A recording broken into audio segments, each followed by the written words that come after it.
আসসালামু আলাইকুম প্রিয় দর্শক, আপনাদেরকে স্বাগত জানাচ্ছি আজমপুর মাধ্যমিক বিদ্যালয় মিরপুর কুষ্টিয়া হতে।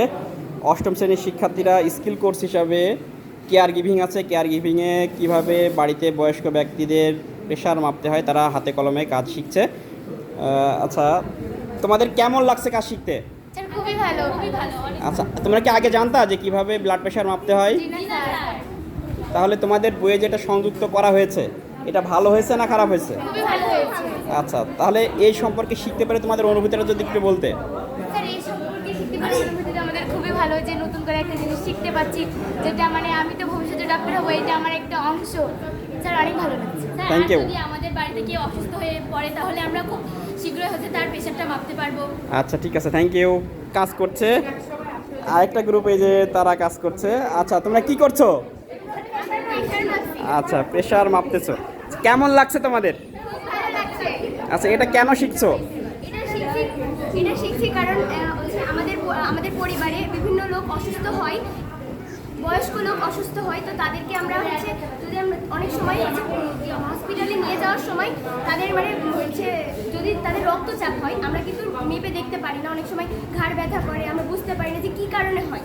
তো আমরা যদি বাড়িতে যদি আমরা হচ্ছে বয়স্ক প্রাথমিক চিকিৎসা হিসাবে, তাই না? চিকিৎসা হিসেবে যদি আমরা হচ্ছে রক্তচাপ মাপতে পারি, এই ক্ষেত্রে কিন্তু আমাদের চিকিৎসা মানে ডক্টর বাড়িতে আসার সময় কিন্তু যদি জিজ্ঞাসা করে যে প্রেশার মাপা হয়েছে কিনা আমরা কিন্তু বলতে পারবো এবং সেই অনুযায়ী আচ্ছা, থ্যাংক ইউ, থ্যাংক ইউ। কেমন লাগছে তোমাদের? আমাদের খুবই ভালো লাগছে। আচ্ছা, ঠিক আছে। ভবিষ্যতে কি হতে চাও? ডাক্তার হতে চাও? ওকে, থ্যাংক ইউ। আচ্ছা, এই যে আরেকটা গ্রুপ ছেলেদের দল কাজ করছে। আচ্ছা, তোমরা কি কাজ করতেছো? আচ্ছা, কেমন লাগছে তোমাদের? এই কাজকে আগে কখনো শিখেছিলে? আচ্ছা, তুমি বলো তো কেমন লাগছে মেহেদি? আচ্ছা, এই কাজটা কেন শিখতেছো তোমরা?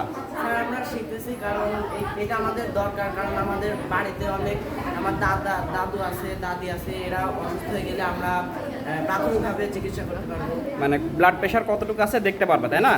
এটা কি তোমাদের পাঠ্য বই অন্তর্ভুক্ত আছে নতুন কারিকুলামে? আচ্ছা, ঠিক আছে। তাহলে এই যে এই কাজটা হাতে কলমে শিখতে পেরে তোমাদের সবার কেমন লাগছে? ওকে, অসংখ্য ধন্যবাদ তোমাদেরকে।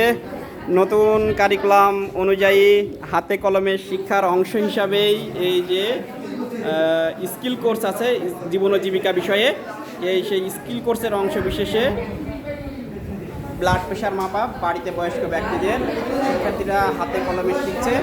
এটি অত্যন্ত চমৎকার একটি কাজ তাদের কাছকে শেখানো হলো। অসংখ্য ধন্যবাদ আমাদের সাথে থাকবেন।